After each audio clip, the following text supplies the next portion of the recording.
Welcome back. You're taking a live look at Philadelphia, where preparations are underway for a major winter storm. Heavy snow, ice, and brutal cold are expected to make the storm a potentially life-threatening weather event for people in 35 states. We'll continue to keep an update on that one for you. DHS is disputing a Minnesota school district's claims that a 5-year-old boy detained by ICE was used as bait in the arrest of his father. School officials accuse federal agents of deliberately using Liam Ramos to see if anyone else was home the day his father was taken into custody.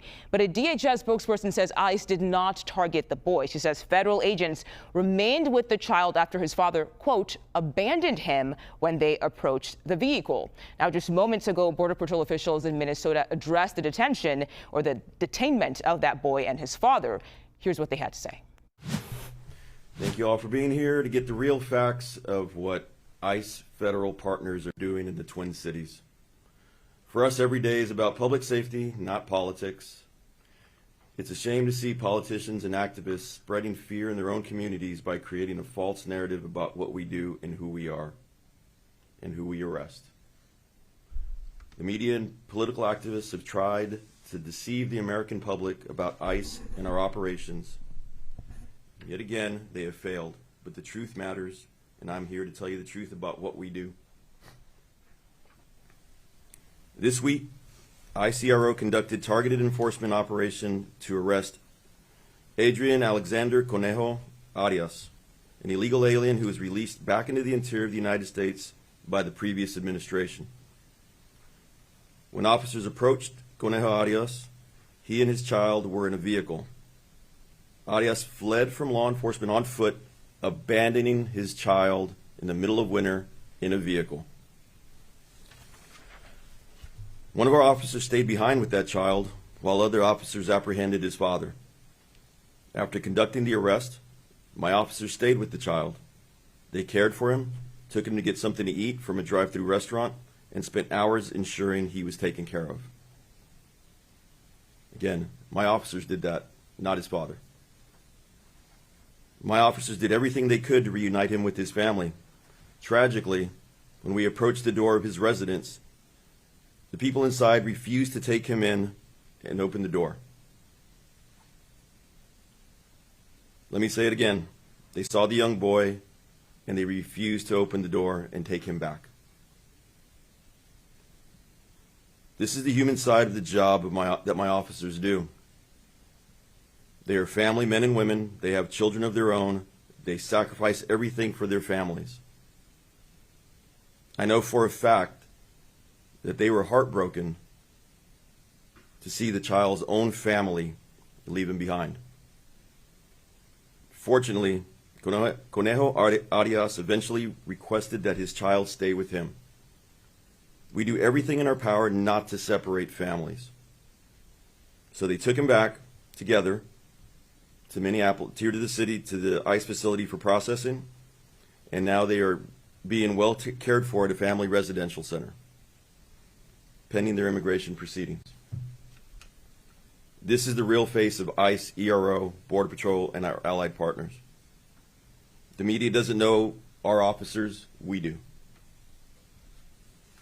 My officers do the right thing no matter how difficult or how long it takes throughout the day. Let me debunk a couple more lies. Conejo Arias was not walking to school with his child, and we did not target the child.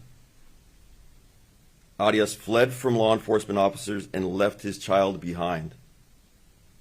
Again, middle of winter, in a car.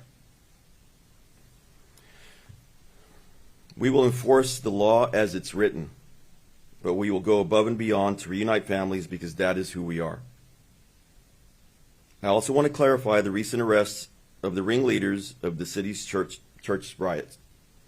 Federal law protects the freedom of religion and the right to worship without interference. What these agitators did was not a peaceful protest. They rioted at church services. They screamed and harassed children. They denied Minnesotans the ability to worship peacefully. Again, this was not a peaceful protest. You don't go in front of up to a child and yell at them. That is not a peaceful protest. I've been in law enforcement for 33 years now, and this is the first time I've ever seen a protest in a church where they're harassing individuals trying to peacefully worship. It's disturbing to know that these individuals would target sacred spaces and viciously harass innocent families. Sacred spaces must be respected.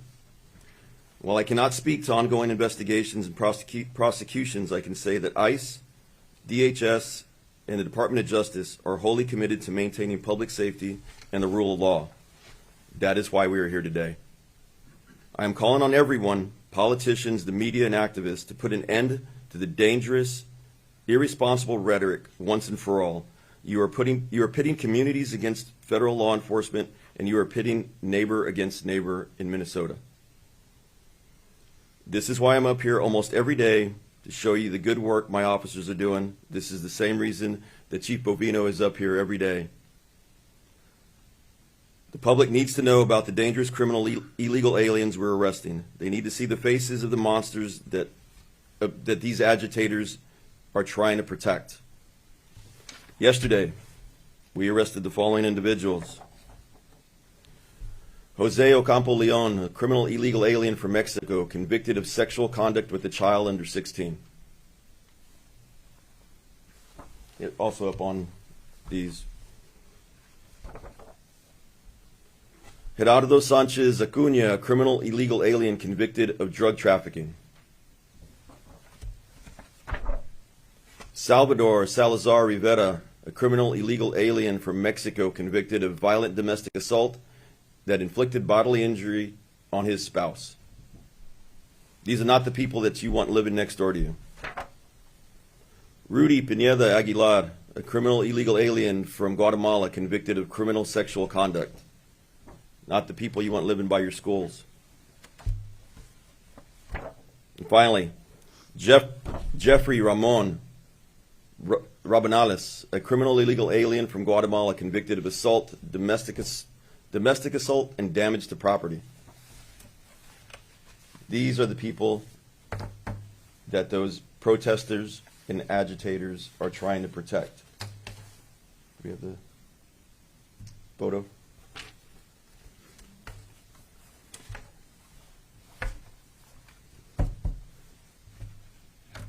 Moments ago, a group of agitators, a U-Haul van filled with shields. Oh, it's not coming up. All right. Shields and gear decided to come over here to the Whipple building and block traffic. They are currently trying to impede us from getting out of the building and going and do our mission. I'll tell you right now, they're going to fail.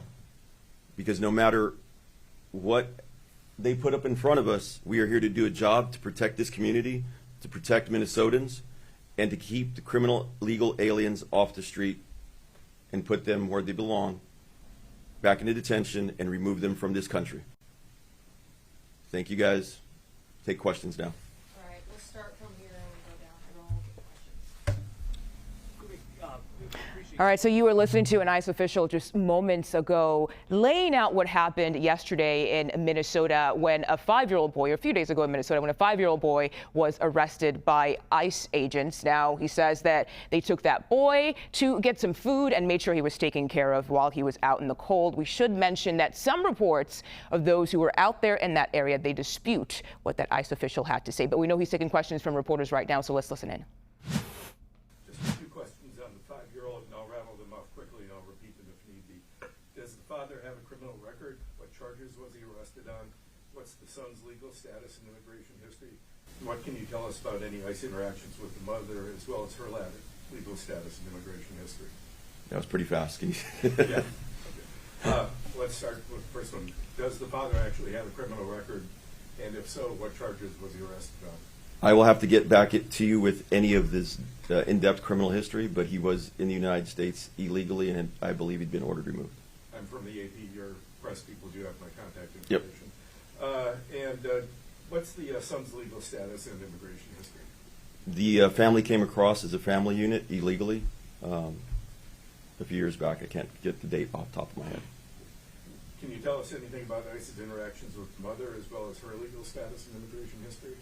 We have not encountered the mother as of this time.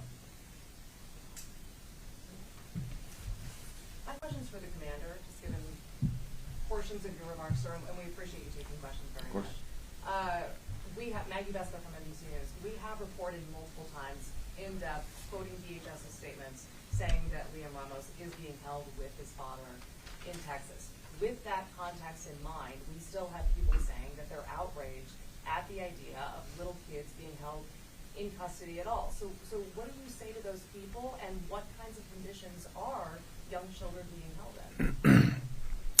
in? As far as that family has not been separated, so it goes back. I said we reported that. Yes. So even with that in mind, he's in custody, being detained in Texas with his dad. Yes, with his dad. So that goes back to exactly what I just said. Is many American citizens are separated when they're arrested, say by Minneapolis Police Department or any other police department. They are separated from their children when they're arrested. So take a look at what's happening here with this particular case. They're not being separated. That child is in the least restrictive setting possible.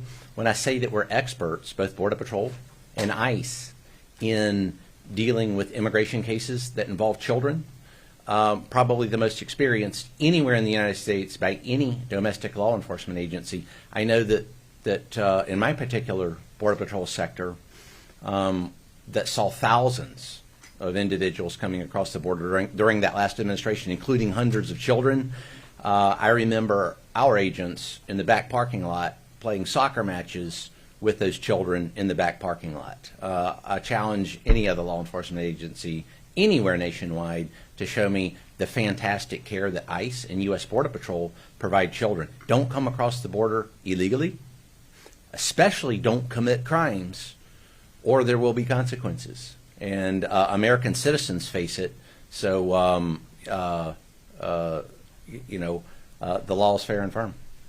If I may follow up, you said he's with his family. Another way of looking at that might be that we don't imprison or detain American children, penalizing them for the actions of their parents. So what do you say to those who are troubled by the contrast? They see a child in custody. American kids don't endure that. Well, I don't think there's a contrast, and the child could be without his parents somewhere, perhaps in social services care somewhere, and that's what we see oftentimes by children that are trafficked across the border. It's heartbreaking. They're not with any family. They're with social services or Office of Refugee and Resettlement. So the child is in the least restrictive setting with a family member. I don't think it gets any better than that. And as far as the care, the best care that I've seen is ICE, U.S. Border Patrol, and the way we treat those illegal aliens that come across the border. Can you give any details as to what that facility is like? What's the kid's life like? I'll let Marcus talk about it. It's an ICE facility and not a Border Patrol facility, sir. So our family residential centers, I had the privilege of working in one back in 2015. So I can tell you firsthand, they get top-notch care. They have medical care. The food is good. They have learning services. They have church services available.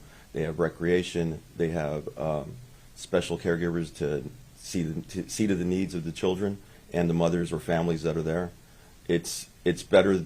Honestly, it's better than social services. So, I mean, like if we sent a kid to DSS, it'd be way worse off than being there with their parents in an FRC. All right. I appreciate That's all the the questions. Thank you, guys. And you've been listening to ICE officials and also Border Patrol officials talking about what happened on Tuesday afternoon when ICE officials arrested or detained a 5-year-old boy in Minnesota. A lot of questions about what led up to that and what happened after. You heard them there taking some questions from reporters, but we're going to have our own reporter, Camila Montoya Galvez, help us lay out exactly what we know from our own reporting here at CBS News.